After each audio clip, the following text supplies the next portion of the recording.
Welcome to the Stranded Technologies podcast. I'm your host and founder of Infinita Fund, Niklas Ansinger. In this show, we talk about how to accelerate the future. Our thesis is that many life-improving technologies are held back by institutional barriers. How can we unblock vast opportunities while mitigating against the risks?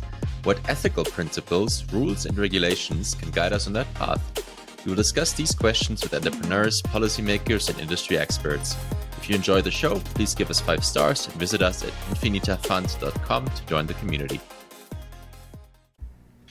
Today is October the 18th in 2022, and my guest is Caroline Cochran, the COO and co-founder of Oklo. Oklo is revolutionizing nuclear energy to create a clean energy future.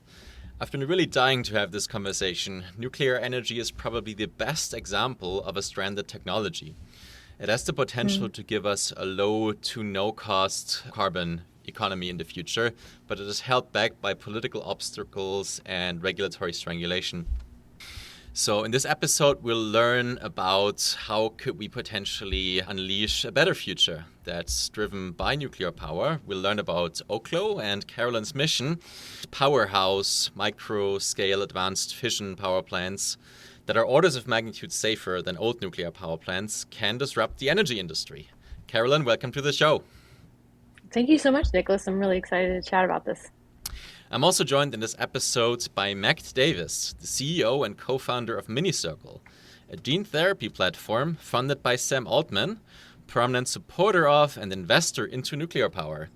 Mac also has a background in nuclear engineering, and I'm happy he joins the conversation to help me ask better questions. Mac, welcome to the show. Hey, Nicholas. It's great to be here. I really love physics and spent a lot of time on the hyperphysics website when I was a kid, and it's amazing to be here to talk about this today. Fantastic.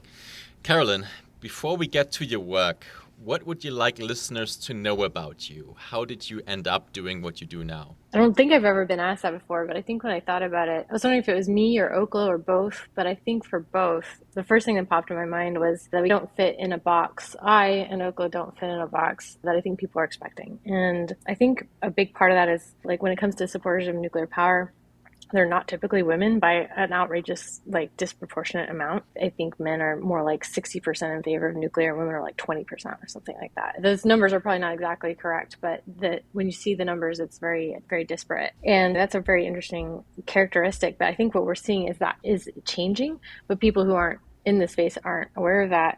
I also feel like, generally speaking, when people think of nuclear, they think of something very old. I remember being in Europe and people were like, you're working on nuclear power? I feel like that's what my grandfather did. And I think that's also changing in recent years. Like, people are really excited about it and see it as something new, especially these new technologies that we're working on. You can do something new that's also old.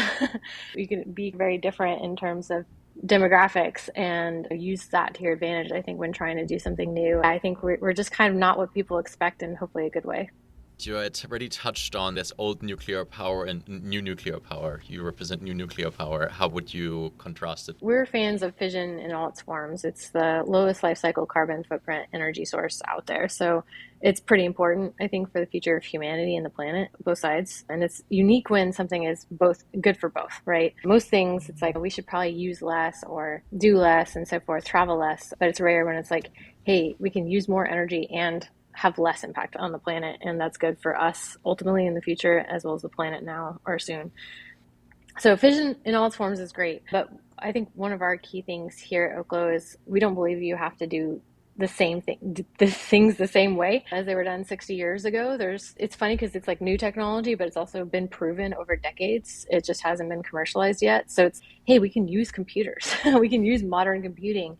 We can use all these methods and techniques developed by the software industry. We're based in Silicon Valley and taking advantage of all the kinds of coding methods and so forth to really enable very high fidelity simulations and so forth. So you can do all of those things and do things much faster, much cleaner, with better quality assurance than it was done in the past, and be a lot safer. So I think we're really excited about that. I think the thing we're most excited about doing that hasn't really been done before is utilizing waste as our fuel source. That's not only cool in terms of people worry about waste. You could argue if they should or not, because nuclear waste hasn't hurt anyone. But the key issue is people worry about it. But what we can do is we can use it and actually produce power much cheaper and more efficiently. So it requires even less mining and even less cost. So using waste as fuel is like one of the biggest things that we've been excited about since we started the company. What makes nuclear power as a whole so interesting? What are inherent features or property that make it an energy source that is better than other sources? Yeah, it's just there's so much energy in the atom, and Matt could speak to that, I'm sure. It's really incredible. And it's hard for like human minds to grasp, no matter how smart you are, right? There's no real intuitive knowledge of something a million times greater than something else. Sometimes we liken it to like the fastest human running versus like the speed of light or things like that. It's just, but we don't know the speed of light, right? Intuitively. But so like when I say millions of times, it's millions of times more energy dense. And another way to put it is if you compare one fission reaction, which is when a neutron splits an atom and it releases energy, that's a fission. If you compare one fission to one chemical reaction, like combusting a molecule of, say, carbon fuels or something like that, you produce a million times more energy out of that. So roughly speaking, you can get a million times more energy out of much less fuel. And that's part of why we can do things that people are like, is that possible? Which is like not refueling for 10 or 20 or more years, depending on the enrichment. You can, like the entire, country's amount of nuclear energy produced over the last 60 years, the amount of like actually used fuel left from that would fill about like the size of a super Walmart. And that's 20% of America's energy over about 60 years, roughly speaking. I called it used fuel, not waste in that context, because there's actually like 90% of the energy left in that fuel. So we can use it in reactors like ours. So it's just, the more you dig, the more excited I think people get about fission as an energy source, because it just keeps going. And it's what excited people in the 60s, and I think you'll get into in this podcast, but wasn't fully realized, which is electricity too cheap to meter. Electricity too cheap to meter. That's interesting. So it has massive cost advantages versus other sources of technology. What are other advantages? I'm thinking, for example, land use or intermittency. What else does nuclear power have? Shouldn't we just go with more wind or more solar? Yeah, no, that's a great question and great layup for me. So when you have energy that is that dense, you don't need as much land to produce it by far. And you could find some great graphics out there, but when you talk about millions of times more energy dense, there's also much, much less land use. It's even hard to calculate, because you could say, well, here's how much land a nuclear power plant requires versus, say, as X number of solar panels to produce the same amount of power. And it's thousands of times different. And people could argue like solar, you could put it on rooftops, etc. But it's also about the life cycle. And that's why I use life cycle carbon footprint as a metric, because that captures mining and waste and disposal and so forth. And then if you require so much less materials, you require less mining, you require less land in production, but also less resources in recycling or storing or disposing of waste. So it just keeps going, like kind of the benefits of that density keep going as far as the benefits. You mentioned land use. What was the other part of that question? Intermittency, right? So they're only active when the sun is shining or the wind is blowing. Exactly. And nuclear power, even conventional nuclear power plants like in the United States and around the world today, but particularly I have data on the United States, operate at 90+% capacity factor. And what that means is, and they've actually gone up into the high 90s. It's just an average is probably about 95% now for the US fleet. And that means that if you have a megawatt installed, maybe 95% of that actually is being produced. Whereas on average for wind and solar and other intermittent renewables, that average can really vary, right? If you're in a sunny area, prime spots like California where we are, or Arizona and so forth, you get higher capacity factors for solar, but usually don't really exceed 30% for a whole variety of reasons. But maybe the biggest one is because of nighttime. You can plan around that and so forth, but it does mean that they're not producing quite the nameplate capacity for a majority of the time. And that's tough. I think the crisis that happened in Texas, maybe you want to speak to that too, but a couple of years ago was brought to mind that a megawatt's not necessarily a megawatt. So in other words, you could install a megawatt of solar, but you're really not getting that full amount out reliably. And for customers and people in areas that we're often working with, that's really important to them. Like they need it all the time. We started with customers talking to people up in Alaska, and solar is just not an option for them. And sometimes wind isn't either. They've had troubles with geothermal, and there's all kinds of different sources. But I'm just saying this has a really important place to play as far as fission in the energy mix in order to supplement or produce power all the time. So let's talk a bit more about Oklo. Why the name Oklo? When we first started, we had a silly name. It was just like we're turning in a proposal for something, and we're like, what name should we give ourselves? And it was U-Power.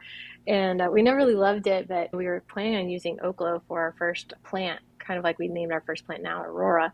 Then we realized we liked Oklo so much we just wanted to change the company name to it. So we did. The name Oklo comes from a region in Africa where they discovered basically nuclear waste. They discovered ancient nuclear reactors were occurring naturally underground. And it's an interesting story because they were doing mining for uranium and they're turning up fission products, and it doesn't normally occur naturally. And they're like, what is going on with this product we're receiving? And they basically discovered that the geography was such that it seems billions of years ago, there was actually natural fission was occurring naturally. And so we thought that's such a win-win for a company name because not only is it unique, but if people Google it, they will either find out about us or find out about this natural phenomenon that, first of all, like radiation is natural, but even fission occurring is natural, and fission products are natural. And so it's a neat thing to contemplate. Yeah, I think it's really incredible choosing this name because once a person finds out that there's an ancient nuclear reactor that's existed for so much time before humans, I think it's really mind expanding for a person. This is an organic process. This happens in the earth. And perhaps in the future, we as humans could control or benefit from these types of reactions. I think you put that so well. I think once people's intrigue is piqued, they start digging further and further. But I think it really flips the narrative on its head of, oh, nuclear power is so contra-natural, or it's just, what are we doing with nature kind of a thing. And it's like, wait, nature was doing this before we were. But also, like, for humans to realize this has been going on since before we were around, but also maybe even evolution itself is the product of radiation, natural, obviously, radiation just hitting the earth and causing mutations and just maybe even sparking life. So it's really flips, I think, an ancient, many decades ago, environmental philosophy on its head a little bit, which is, I think, really exciting for people to learn about and learn more about our planet. Also that the Aurora houses don't even look like people would imagine a nuclear power plant. Yeah. These things are all intentional for sure, just to flip narratives on their heads a little bit. Things don't have to look like they used to look. We don't need cooling towers. When people think of nuclear plants, they think of these big hyperbolic shaped cooling towers. And we don't need that. We don't utilize that. And we don't need water for cooling, for instance, and so forth. And so, okay, let's utilize this like inherent sense of we don't need all these safety systems to keep our plants safe. It looks almost like a glamping tent, right? Or how would you describe how the powerhouses look like? Yeah, we've heard people say a little bit of everything. I think that's the first time I've heard glamping tent. I've definitely heard tent or a chalet. One person was, I think, trying to disparage us and called it an IHOP, but we've leaned into that pretty hard. I love it. I love that people look at it and see a different thing every time. And I think that's the whole point, is like, hey, this looks different. The way it looks, it's basically if nuclear power plants looked like steampunk era big machines that are dirty and squeaking, what you have is like a Tesla, right? So stunning design.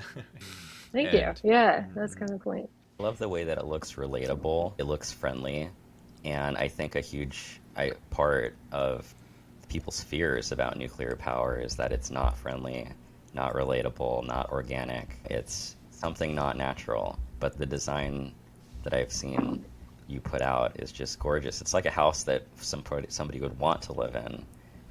So that kind of flips that. Yeah, I love that you said that, because that's what we were going for. Friendly, approachable. Literally, a lot of renderings you might see of power plants or anything might not have things like fences and stuff around them just because it's not pretty for the rendering. Because of the inherent safety, we also have some amount of inherent security, so we don't have to have fences and walls and barriers in quite the same way as big older plants do. And we wanted to literally show that. Yeah. And another thing, there's some science behind it.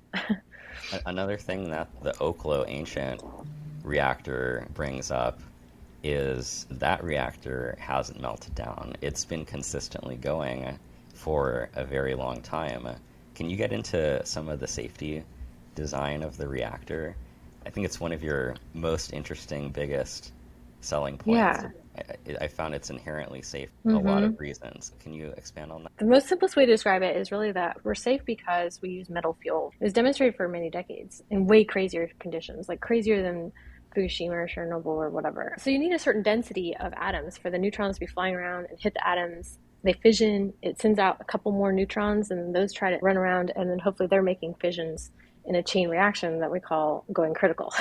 So people think going critical is it's about to blow up or something. That actually means it's stable. It just means the amount of fissions you're creating is equal from generation to generation. So it's just steadily producing power. So actually critical is a good thing. But what I'm trying to say is those have to be packed in such a certain way. And if the fuel expands, which it does when it heats up, heat causes the metal to expand. If people are into physics or kind of materials, they know that's often true of materials. And it expands just enough that it shuts down the reaction. So that's really the essence of it. There's more complex things going on too, but that's the most basic issue that's going on there. We can point to data, right, from reactors with more thermal power than ours, so bigger in terms of thermal output and heat. And they actually took this reactor and they had it at full power and locked the control rods out of the reactor. So they didn't have anything kind of shutting it down, which normal reactors have to have that to shut down to stay safe. And they shut off all the cooling pumps. And they're just like, let's see what happens. They did that and it was perfectly safe. The reactor shut itself down. And in fact, later that day, they did another really crazy test. And then that year, they actually had higher uptime as a research reactor than the nuclear fleet at the time. So the technology is just undiscovered, and it's a whole series of reasons why. But yeah, that's what we're building off of. And I'll say this, like typically nuclear power, particularly in the United States, if you want to do a new design, you need data to prove that it's safe, right? You have to go through the regulatory system and prove that you're safe. That's reasonable, a good thing. But in order to get data to prove that you're safe, you have to build a reactor. And you can't build that reactor without licensing it.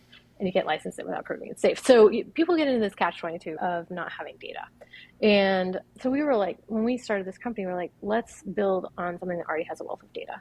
And so we really wanted to focus on being small, being within the bounds of data that already exists, and just building off of that and moving as fast as we possibly can because we have the proof that it's safe and so forth. This is based on previous designs that were well tested by previous entities, I don't know, the government, and that it's a system that can shut itself down automatically in the event of a negative scenario.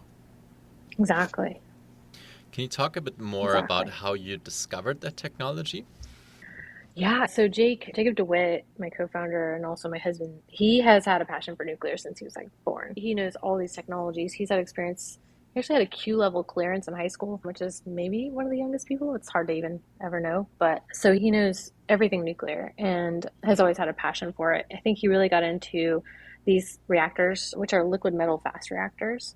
He fell in love with those, I think, in undergrad. And then in grad school, he's like, let's do something around this. And he got a bunch of grad students together, and I was one of them. So I can't take credit for it, but I think our earliest iterations were really around burning nuclear waste, which is hard to believe. That was more than a decade ago. So we're still working on that. There's so much we can do with these advanced technologies that haven't been done. Why hasn't it been done? And I guess the youthful enthusiasm to believe we could do something here. Yeah, that's actually a good segue into, I would like to talk a bit more about the history of nuclear power. Can you give a brief background of the nuclear power industry? How did it start? Where are we now? Yeah, gosh, to boil it down is a little tough, but you could see by the 40s, the world discovered fission, and by the 50s, commercial plants were being built in the United States. Actually, the very first commercial nuclear power plant, and most people don't know this, even nuclear engineers, was what we're calling microreactors, so a very small plant, actually here in California, and it produced power for a few years. It was built by GE. We've done some filming out there near there, but it's always been kind of a source of inspiration to us, driving through like the Golden Hills and Pleasanton and looking at that and thinking about how it could be done again. I think from there, things specialized, kind of saw the emergence of GE and Westinghouse producing the two main types of commercial nuclear power plants. And for, I think that the science and the technology, it was always very heavily government funded and financed and overseen. And it really came out of the Navy and the military complex. And I think because of that, it's always infiltrated the culture that it's very rigid, hierarchical, and I think for good reasons too. You can see the Navy's had an exceptional track record. But I think there's aspects about that culture that have kept it from innovating very much or being anywhere close to where the rest of the world is today. It's hard to even describe how backwards it is. When I first started my grad school research, which just didn't emerge from either Jake's or my grad school research at MIT. We both worked on totally different things. He worked basically on making big plants bigger, to some degree, and I worked on a totally different advanced reactor technology type called gas reactors. But when I first started there, just for an example, for maybe some of your listeners of how backwards this was, like I was going to work on this nuclear code and trying to update it for this advanced reactor. And so I got a firsthand look at how hard it is with these literally ancient, like decades old codes. Like in Silicon Valley, this is ancient. And they were like, the reason why it has this many characters limits is because of a punch card. And that was like one of the first slides. And I was like, punch cards. I didn't expect to see that at MIT, like cutting edge research. And I know that's a bit of random example, and it's just one example. Discussion about digital controls is still a heated topic. And I'm not talking about putting things on the internet, which people usually think that's what digital means. People now hardly even have a sense of what's digital versus analog. I bet the two of you understand that, but many of your listeners understand that, just that. And so I think the range of things that we've been able to do at Oklo that are new, it's hard to quantify because we started small and really simple and with an advanced technology that was just totally different than the regulator or customers had seen before.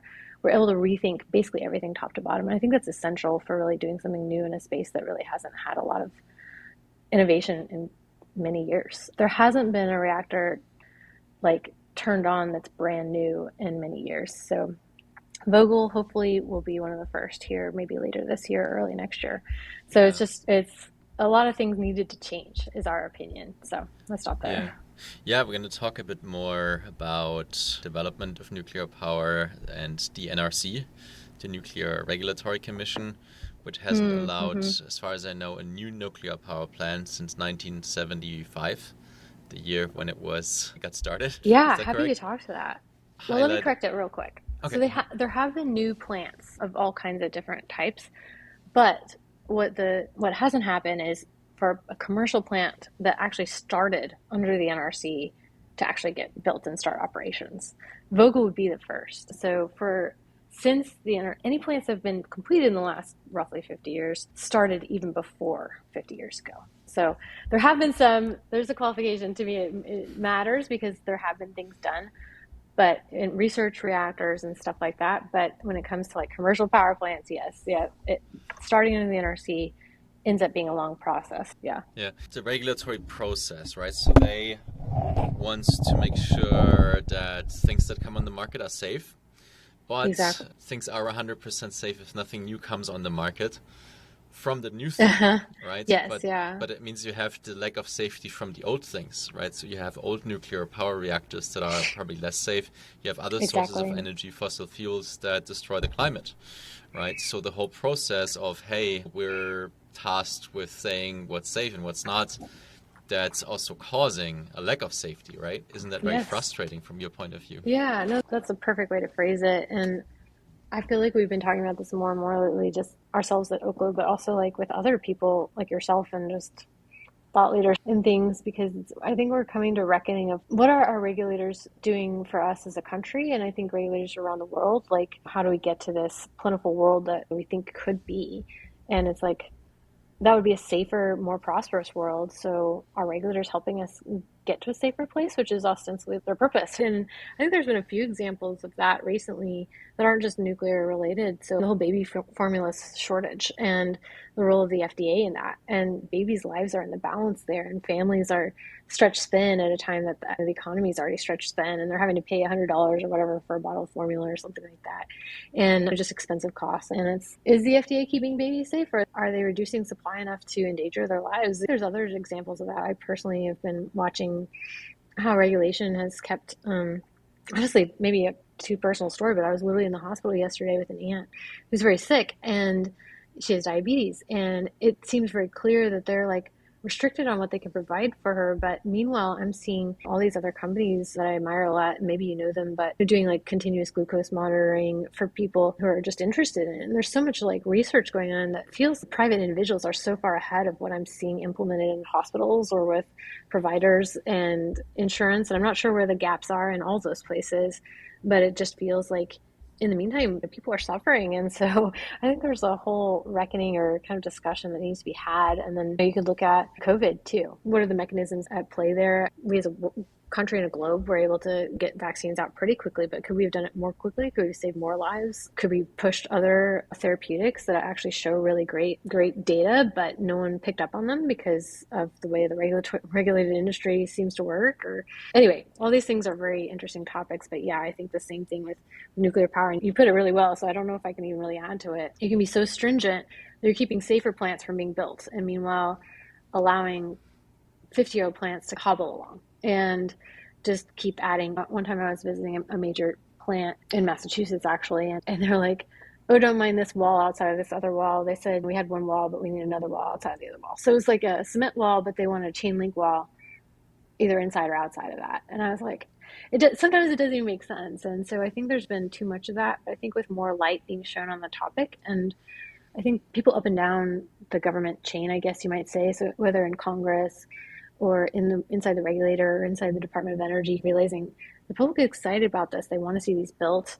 I think it changes their perspective. And I've seen a lot of movement in a positive direction, I guess I'd say. And the people at the regulator who work with us are generally people who are really excited, really smart. They're just constrained within a system that they have to work within. So I think the more we allow smart people to make smart decisions, the better off the whole globe will be. And just to give it framing why this debate is so important, so I have another conversation on an episode with J. Storrs Hall, the author of the book Where's My Flying Car?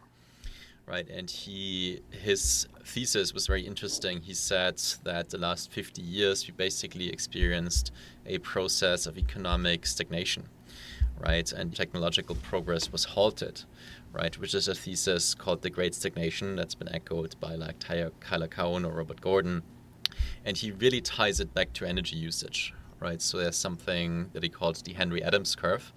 There was a time in the 70s when energy usage declined, right? And now we need cleaner energy, that's for sure, but that means less, right? Where nuclear could have been what gives us both more energy and cleaner, and could have let us continue on that wave of technological progress in the 1970s. So it's really crucial, I think, to understand why that happened, what caused that backlash against nuclear power, right? And it doesn't happen everywhere, right? France is happily continuing nuclear power. Germany is notoriously anti-nuclear and is phasing it out. So do you have an explanation of what happened in the 70s that we decided to just basically say no to nuclear? Yeah. I think I used to answer this question with a whole bunch of complex things about Chernobyl and finance rates in the early 80s and a variety of regulatory things getting ratcheted up as a result, and et cetera. But I was able to watch finally the Oliver Stone documentary, and I guess I'm plugging it here. It's called Nuclear. It's not out yet, but I hopefully will be. I think they did a really artful job of tying together your last two questions, which is tell me about the history of nuclear and how we got here, and then like why didn't it become the plentiful resource we all thought it could be, and like really enabling human history. And I feel like they did such a great job of like even me being in this industry like day in, day out for quite a while now, about 15 years, it made me like realize, man, I can't believe we as a world missed out on where we could be now. But they also, I think, gave a really good answer to what happened. And I think I'm leaning more toward that answer in addition to like global politics and financing. And financing large plants became really tough in the double-digit interest rates and all of that. But I do think right at the center of it was a movement by the environmental groups, which do think it's true that there's some financing by interests that didn't want nuclear to succeed. But I think environmental groups just quickly turn on their heads. I didn't realize this before seeing the movie, but Sierra Club used to be pro-nuclear, and they'd say atoms, not dams, because their main thing was preserving nature. So Ansel Adams, the famous photographer, was pro-nuclear. And it's interesting to look back, and there are people who have documented this about how things switched and why they think that happened. But I do think like you saw these environmental groups switch, and suddenly it became like the sexy Hollywood, like exciting thing to shut down nuclear power plants. And it coincided with the hippie movement and kind of the anti-war movement, and it all got wrapped up together. And I think you can see with all this kind of phenomena too, it kind of became generational.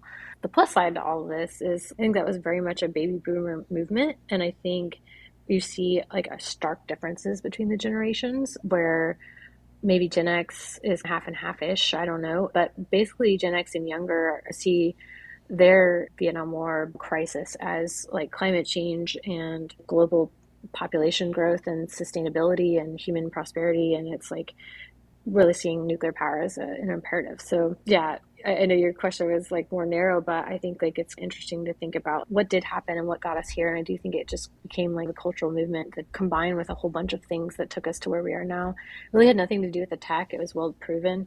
In fact, that experiment I was telling you about on that reactor that was proven for decades, it operated between the 60s and the 90s out at Idaho National Lab. It was, operated at the lab, and it was shut down actually just weeks after they did that incredible experiment where it was able to shut itself down in the most extreme circumstances. Chernobyl happened. And I think timing was the perfectly worst timing for nuclear power to really succeed. But I think now with how things are in the world and how people are viewing what we need to do next, I think it's experiencing a much needed resurgence in support. Let's talk a bit more about the Nuclear Regulatory Commission, the NRC. Mac, feel free to lead that debate because there's interesting parallels in your work and Caroline's work. Yeah, I'm curious what your general thoughts are on the NRC. I actually went to the NRC website and checked out all of the public documents describing your meetings with them. And according to the NRC, you've had 18 official meetings with them, Oklo. And I know from my experience in the pharmaceutical industry that it costs about $20,000 in 3 months of prep work just to get the first meeting, let alone keep it going or actually make an application. So how much time and energy did it take for you to get those meetings and to apply for a permit? And what were you expecting to come from that? That's so interesting. Yeah, coming from someone who knows what it's like to work in a regulated industry and see you phrase it like that. Thanks for doing the homework on that. It's interesting because we've had quite a number of meetings because there's those big technical meetings, those are the ones that go in the docket. But there's a lot of management and other kind of planning meetings and drop-in meetings with everyone from like your project manager to the director of the office to the commissioners and so forth that we've had over the years. We've tallied it about 200. It's over a couple hundred meetings total, but you're right, like all the effort in supporting this is significant. It's really significant. A decent amount of that work you need to do anyway. As time goes on, I think that's less and less of the percentage of the work we're having to do with the regulator. It's like early on, it's not a lot of extra work for us to show you our safety analysis because we're already, of course, doing that and so forth.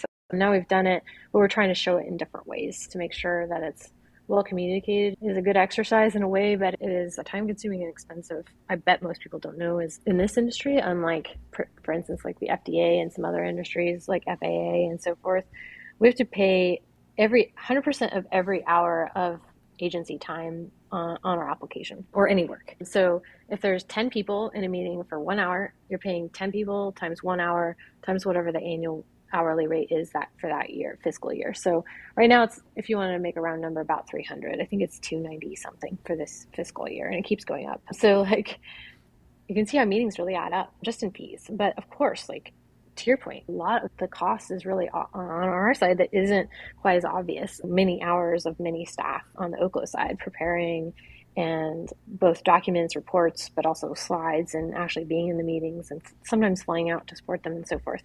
I think one good thing about COVID, a silver lining to that whole awful thing, is that finally I think the government realized that they could have virtual meetings. Previously, we flew out for every single meeting. I flew out personally because I led a lot of our regulatory at that time, years ago, for every meeting. During COVID, we had to figure out a way to do it virtually, and that was a challenge for everyone. But at the end of the day, I think it does enable more flexible meeting and resource use, so we're not literally flying a dozen people out every time. But for big meetings, we definitely do, and I think it's really important that human beings see each other face to face. But yeah, there's many different costs, as I guess how I'm trying to answer your question. That sounds incredibly distracting from the work, and I'm really sorry to hear that. Honestly, I'm an outsider. That sounds abusive for them to expect you to pay their salaries practically for that many hours of meetings. And I haven't heard of that as being allowed in any other type of government regulation. So that sounds pretty crazy to me. It is an interesting construct. Yeah, each agency is funded in a different way. I think it started in the 90s where they said, okay, the Nuclear Regulatory Commission is an agency that is mostly funded by the industry fees. It's the worst of all worlds because And even for the NRC staff themselves, they have to still go to Congress, get allocation for their budget, but then they have to recoup all of their budget from industry fees. So they still have to get Congress to approve their budget, but all of their budget is still paid for by industry. And it used to be 90% and 10% was paid for by the federal government. But then a few years ago, ostensibly to help the nuclear industry, it changed to 100%. Yeah, it's wild. I don't know. It might actually be oddly better because that sounds transparent. With FDA, it's hard to know where the money goes exactly that you're spending. But like, how did it feel? My understanding is your first application for a build permit was denied even after these hundreds of meetings. What did that feel like, and was that a surprise? You got to keep trying. And I think everyone was scared to even start. So Oklo was the only one in formal engagement with the NRC for years. Even with all these, I don't know, you might call them bigger companies or more well-funded in certain ways. Like for instance, Bill Gates has a company, but they weren't formally engaged for several years. No one was other than us, but we just thought, you got to start trying. And so we did a pilot application in 2018. We did a full application in 2020. It was accepted for review, which is no one thought that was possible. So that's a win. But we also built it off of a plan that was like, hey, this is really new. In our pilot, we actually had good results with the NRC staff coming out to our offices, sitting down with our engineers, doing what's called live audits. Instead of, they can send over written questions and you can send over written responses. But that's really slow versus them just being in person, asking their questions. We answer them dynamically and they can be like, hey, what if you run this simulation like this? Or what about this? And so we're like, let's do live. We were all in agreement to do live in-person audits. And we literally submitted our application the day that coronavirus was declared a pandemic. Wow. So I think everyone's plans got really shifted. So I think the longer time went on, the more we realized how much everyone's plans were really difficult.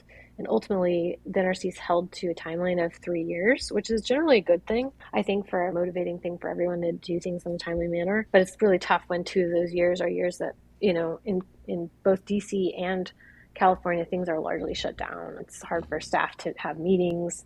It's hard for us to have meetings.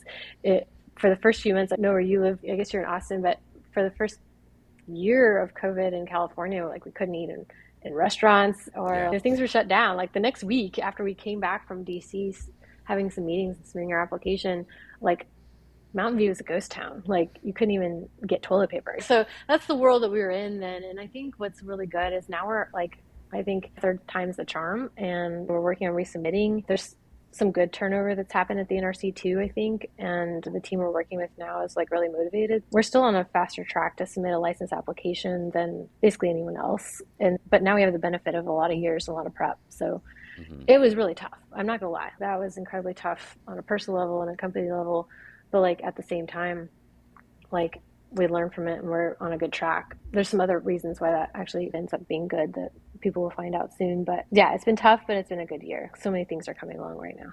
This reminds me of some of the psychological experiences of being a founder and entrepreneur at a frontier industry. I think Niccolo Machiavelli has a quote. I can't say it right now, but it's something like, when someone is undertaking to change the world, there's many people in the way of this, and it's a struggle to create something entirely new. Can you give me some clarity on this license that's applied for? Are you, without the license, are you not able to even build like a prototype or a test reactor in the middle of Wyoming or Alaska? Or can you build a small prototype before getting this type of license? You can't build anything that produces special nuclear material without the NRC having some kind of license around it. There are different kind of license. There's a company out there that has decided, oh, well, we're going to build a research reactor first because they're not starting with something that has a lot of data. And then people are excited because they submitted a construction permit, which I think is great. But then they're still going to have to submit an operating license request. And then after that, and after building it and operating it for a few years, then they're going to have to submit presumably a construction and then an operating license for their actual commercial facility. So it's a long path to commercialization. And I think what we focused on was like, let's just get the fastest path to an actual commercial facility. And yes, you have to have a license for that. One of the furthest along companies outside of Oklo is this company called NewScale, and they've been working with the NRC since about 2008. so quite a while. Oh. They just got their design certified, which is awesome. We decided not to take that path because that's just the design certified. Then they still have to apply for an construction and operating license. So they still haven't done that. Like, they are focused on the design of the plant. They wouldn't be owning and operating it. So they have to work with a utility to file that construction operating license. And Oklo's business model is really different because we design, build, and operate. So we really think about the whole life cycle of the company when we're doing the designing. And I think that's really important to keep costs low, just for a picture of the lay of the land. But yeah, to your question, you basically have to have a license to own and operate a nuclear power plant. Got it. Just curious, given this extended timeline with NRC, would it make sense to build the first reactor outside of the US? Is that a possibility? Yeah, there's some things we're really excited about working with international customers. There are different customers in several places in the world that are really excited about what could be done here. And each part of the world has its own regulatory structure. But I think it's really interesting to see what's popping up with certain economic development zones that have their own ways of doing regulations. Starting off with Oklo, we thought, let's show that we can go through one of the most rigorous regulators in the world, and that will prove to the rest of the world that this is really well reviewed and ready to go. And I still think that's a really important path, but I think one of the things that's really exciting is now that we've really gone through a lot of rigor here, is showing that things can be done a little faster too with similar rigor. And different parts of the world may not have that structure set up, but I'm really excited about some of these areas that really thought creatively about how to do regulatory infrastructure and do it in a thoughtful way and more efficient way. Awesome. What's the ideal geography to implant this reactor into the ground? Is this something you could put into like in a ship or an extinct volcano? Is there any optimum geology for where you want to build it? And how does the temperature affect it? Will this work in Canada or will it work in a hot climate? Yeah, I think one of the exciting things is like historical nuclear power plants are so large and relatively delicate with the safety systems that they had to do extensive seismic analyses. And I've heard legends of you had to have the soil and if it varied even a little bit, then you had to do massive, like, bringing in different types of soil types and so forth. I've heard of them trying to like shake dirt off of trees to get more of the exact kind of dirt that is in an area. It can be really crazy and I'm very sensitive, but ours is built to be, I would say, like a brick outhouse. So like a tiny, resilient plant that can really withstand almost anything. Our siting criteria are basically minimal. We don't need water. We don't have a lot of sensitivities to temperature. It's incredibly seismically stable. So like we've analyzed up to past the worst G-forces ever recorded in North America, and it's safe to that. It does depend. We've analyzed basically North America, but we haven't analyzed everywhere in the world, but we're designing it to be incredibly seismically stable.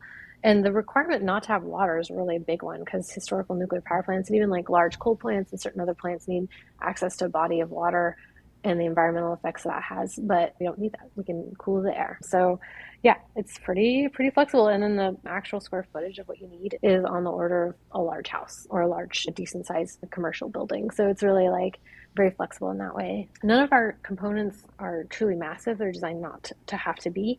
So that's maybe one of the last major things that has been difficult for nuclear power plants. They might have vessels that are only transportable by barge or something, and just absolutely massive. They can even be transported by rail, and that can limit locations. We really focused on having things that are pseudo off the shelf and transportable in order to build these modular plants.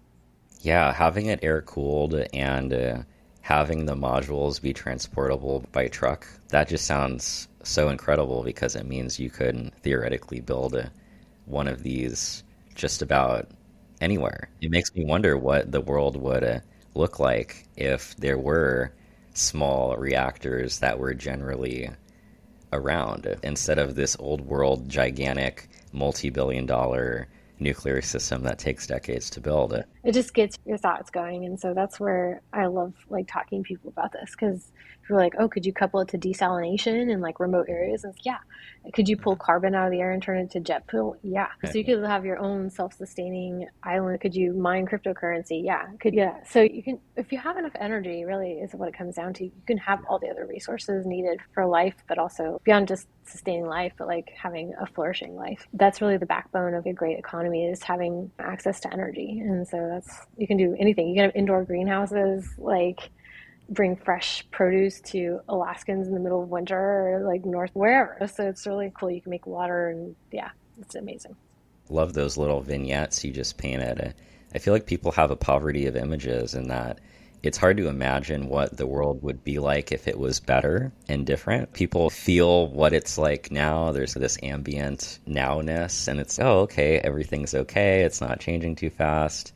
And maybe historically, culturally, only times where things get really heated in society do things melt enough for people to embrace change and allow themselves to imagine a better future. It could be a good strategy maybe to paint that picture of what could the world be like, because I think people just imagine the same world just with nuclear, but it could be a much better world that has more value and a higher quality of life for everybody.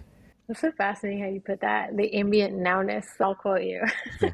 What catalyzes people to be excited, not just comfortable with, but excited about new things? And that's another thing I saw depicted in this film is they had ads of what would the future look like with nuclear power. And we call it like the atomic age. We have like atomic graphics, and people now have a lot of nostalgia for that. We have actually some of those old posters around our office. But it's interesting, like it was exciting, and I was like, brands wanted to associate with that. So we have an old Seagram's whiskey ad that I think about fairly often because it's whiskey, but it was like deserts will bloom through the power of the atom.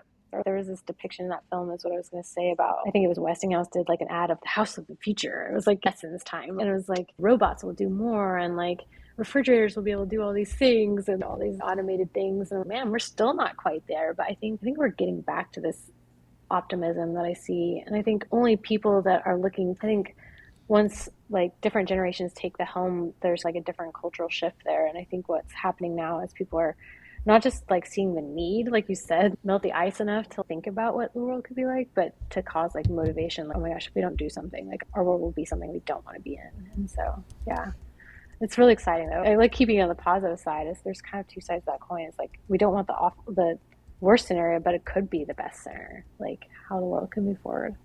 Yeah, I resonate with all of that. This is reminding me, these talking about what incentivizes people at a mass scale to change the way they do things. I'm thinking of China has announced plans to build 150 new nuclear reactors by 2035.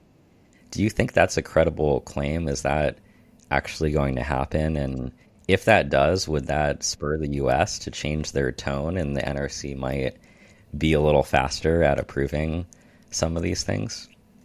Good question. I don't know the answer to that. Sure. I know that China is currently building like something like 50 plants.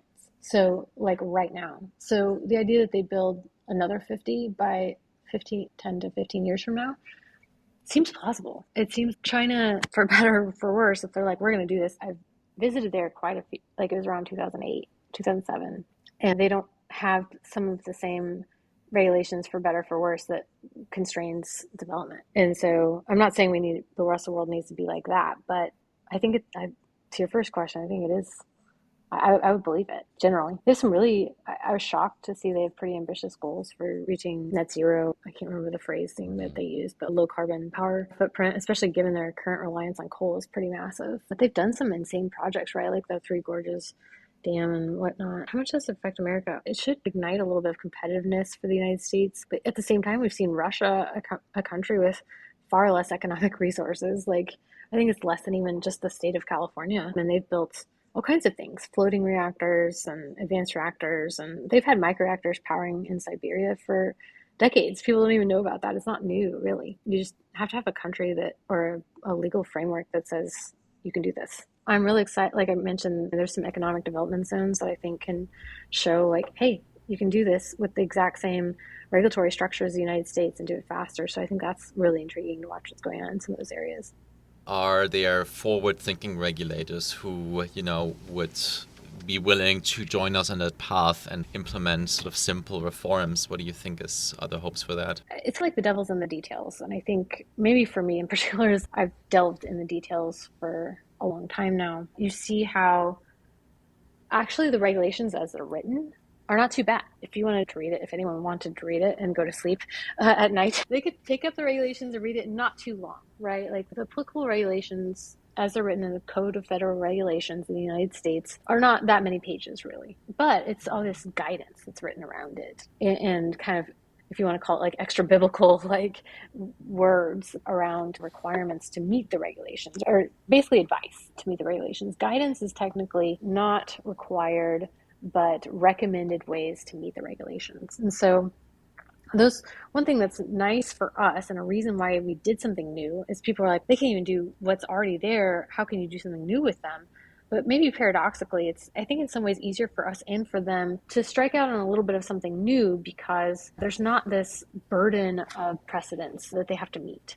And so you look at people trying to do light water reactors. That's the historical, typical plant. They're great plants, but if you try to do that in the United States and often around the world, there's already a profound preponderance of precedents there. So like you have a lot that you need to meet, or have a really good reason why you don't need to. When you start with something new, you can say, hey, this is new, and let's look at a new way. We've got new methods or technologies or computing or data or so forth that we can utilize. And if you put forward a really good reasoning, then you pick away from that. And so I think that's been exciting to see. But the frustrating part is people are like, oh, we need the NRC to make all new regulations for new reactors. And actually, no, like they've said, and we've been working on getting a reactor through existing regulations. And yes, it would require new guidance, but that can be written as they get experience. So it's almost like people are trying to help is making it more of a moving target. But in the meantime, we're just moving forward. I think people who are excited to see it are excited to see it. And so I think that's been good. And we've been able to be a little bit ahead of that wave and or riding that wave because people are excited to see new things happen. So I think if you ask a regulator to write a whole new regulation, they're going to put everything in the kitchen sink in there. And that's what's happened in the United States. We're not sure where some of this new regulation is going to go. But in the meantime, we're working with the existing regulations and actually seeing a lot of progress there, and a lot of people within the regulator who want to see something new built, maybe before they retire or because they're new or for whatever reasoning. There are some people that are motivated, and we have to obviously do our part and work really hard and have the right data and all the supporting evidence and simulations and whatnot. I have a lot of optimism there in the United States, even as it's not easy, but it's much, in a way, much harder to be just sitting on the sidelines complaining or saying something needs to be different than actually being in the trenches. Everyone used to say you want to be first to be second and wait till someone else goes through the regulatory system. And we were like, actually, I think we want to be first to be first. We want to be first because we know we've done the due diligence on reading this, knowing our stuff, knowing the precedents, knowing how we can make certain arguments and so forth. So we like just plunge right in, and I think it takes that kind of work to get through this, and that was important to us. This is a really good discussion. Really love hearing you. What do you think the pathway would look like towards greater acceptance for nuclear power and for Oklo? Greater acceptance. I think it's happening for nuclear power more broadly, and I want to see that, right? I just think we need it for the planet. But we've recognized that's not like our job at Oklo to change the whole world's opinion of nuclear power more broadly. Our job is to build plants. And I think that will change minds when people see them built and they can go look at it or see it operating or just have it in their communities and so forth. And so that's our goal, is get things built. And I think by showing that it can be done in a very different way with much safer and more advanced technologies, and we can use waste as fuel and all these kinds of things, I think that sells itself. It really does. Like when people just don't know yet. And there will always be a fair amount of ignorance on any topic, right? Like you can't educate the whole world about every topic, but I guess I see a lot of optimism there, like that once people see it. And so we're just working towards getting it deployed as soon as possible. I will say I don't have numbers, but favorability of nuclear power has really changed for the positive in the United States, but it's always been decently high in the United States. But where I really see the delta is when you talk about these advanced technologies. And I travel a lot and I talk to Uber drivers or hotel people or people at conferences and outside of the nuclear sector. And I feel like it's gone from maybe 5 to 10 years ago, people being like, what do you do? And like, why? Is that safe? Oh, that's cool. Oh, I think I heard about that. Oh, that sounds like a way of the future. I don't know why we haven't done more of that. I know that's very anecdotal, but I feel like with an absence of actual polling, I think the perspectives around advanced nuclear is very different from even historical nuclear, even as that's improving. We haven't seen pushback. We even submitted an application to the NRC, which was accepted. It has to go on the Federal Register notice. That's when people can file petitions to intervene.